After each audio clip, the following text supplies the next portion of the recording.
یو صحابي راځي د پیغمبر علیه الصلاۃ والسلام صدا غوښتنه کوي یا رسول الله اريد ان اكون اعز الناس زما زړه دا غواړي چې په دې ټوله معاشره کې عزتمن سړی ځای څوک به دا نه غواړي د هر سړي زندگی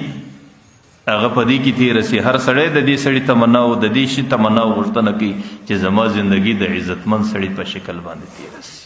پیغمبر علیه الصلاۃ والسلام صورت وي او ته لا تشک من امرک الى الخلق تكون اعز الناس وای ته د خپل مشکلاتو شکایت د الله تعالی سما سوا خلقو ته مکوه چې دلته دې مجلس کې زما دا مشکلات دي مجلس کې زما دا مشکلات دلته خپل پریشانې ښکارا کول او شکوي او شکایتونه کول او بل ځای کې خپل پریشانی او شکوي او شکایتونه کول پیغمبر علیه الصلاۃ والسلام ورته ته د خپل مشکلات او شکایت د الله تعالی سره بغیر نور خلقو ته مکوه نو تكون اعز الناس په ټوله معاشره کې به عزتمن سړی دی یو بل صحابي پیغمبر علیه الصلاۃ والسلام ته یا رسول الله اريد ان اكون اقوى الناس چې زه د ټوله انسانیت زورور او قوي انسان یم زما مقابله څوک نشي کولی که زه د چا سره وکم زما سره انتقام او بدله څوک نشي اخیستلی نن د زور او قوت دپاره او د هغې د حصول او د پیدا کولو دپاره خلک کمې خبرې کوي خلک د مسلمانانو سره د انسانانو سره ظلم کوي ناجایز کوي او د انسانانو ته تکلیف رسی او د انسانانو وینې تویوي صرف په دې خاطر چې زه قوت او زور ځان له راولم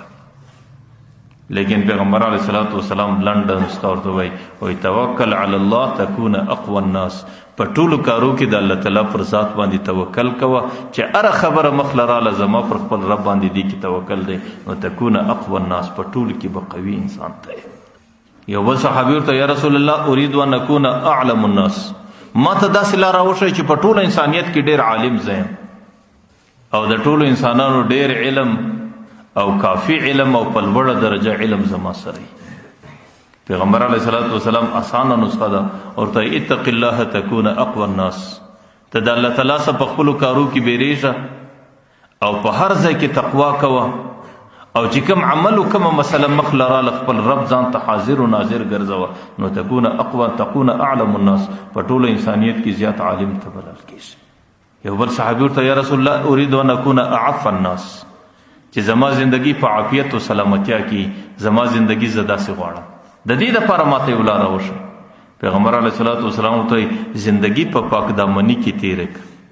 د بی حیا کارو ته مورځه او د بی حیا کارو سره ځان ګوره نو تكون اعف الناس په ټول انسانیت کې به د عافیت زندگی الله تعالی ته